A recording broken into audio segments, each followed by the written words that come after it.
আবার আমরা দেখতে পেলাম লক্ষ্য যে আজকে আমার পিছনের সচিবালয়, এই সচিবালয়ে কারা আগুন দিল, গভীর রাত্রে কারা ঢুকলো।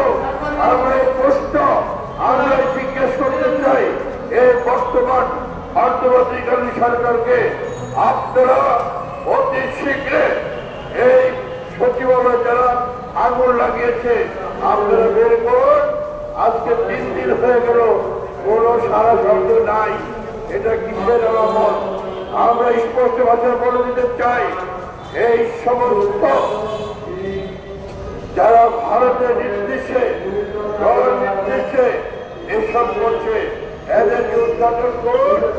আর না হয় সামনে যে জাতীয় নির্বাচন আসবে সেই নির্বাচনগুলো সঠিকভাবে আপনারা করতে পারবেন না। আমরা চাই এই সকল যারা আজকে বাংলাদেশে বিশৃঙ্খলা সৃষ্টি করছে, বাংলাদেশের মানুষকে অশান্তিতে রাখছে, এদের বিরুদ্ধে আপনারা যথাযথ ব্যবস্থা নিন। আমরা রক্ত দেওয়া জাতি বর্ণের ভাষা আন্দোলন করেছি, বুকের তাদের রক্ত দেওয়া হয়েছে, ৭১ মুক্তিযুদ্ধ করেছি, আমরা ৯০ গণঅভ্যুত্থান করেছি। সর্বশেষ গত ৫ই আগস্ট এই দেশের ছাত্র জনতা মাত্র 2 হাত লাঠি দিয়ে এই লক্ষ স্বৈরাচার শেখ হাসিনাকে বাংলাদেশ থেকে চালিয়েছে। আমরা বলো সেই জাতি ৭১ সালে আমরা মুক্তিযুদ্ধ করে আমরা দেশকে স্বাধীন করেছি।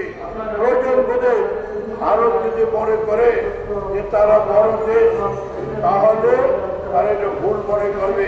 তাদেরকে ঘিরে ফেলতে করো নেপাল, ভুটান, ভারত, বাংলাদেশ থেকে শুরু করে শ্রীলঙ্কা, সর্বশেষ বাংলাদেশে তাদের বাহিরে চলে গিয়েছে।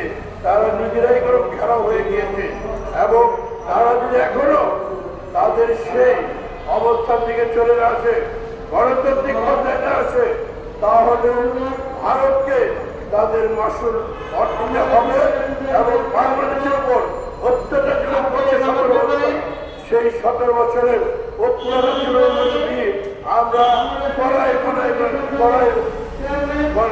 আমরা অক্ষরণ করে সেটা আমরা আদায় করে নিব।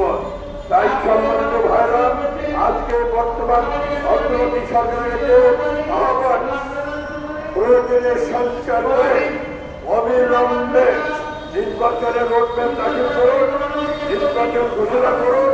দেখেন আজকে দেশের পরিস্থিতি পাল্টিয়ে যাবে, দেশে অবস্থা থাকবে না। আমাদের 17 বছর আমরা যারা রাজনীতি করি, আমরা নির্বাচন একটি মাত্র দাবি ছিল, একটি নির্বাচন, মানুষ তার ভোট অধিকার প্রয়োগ করবো।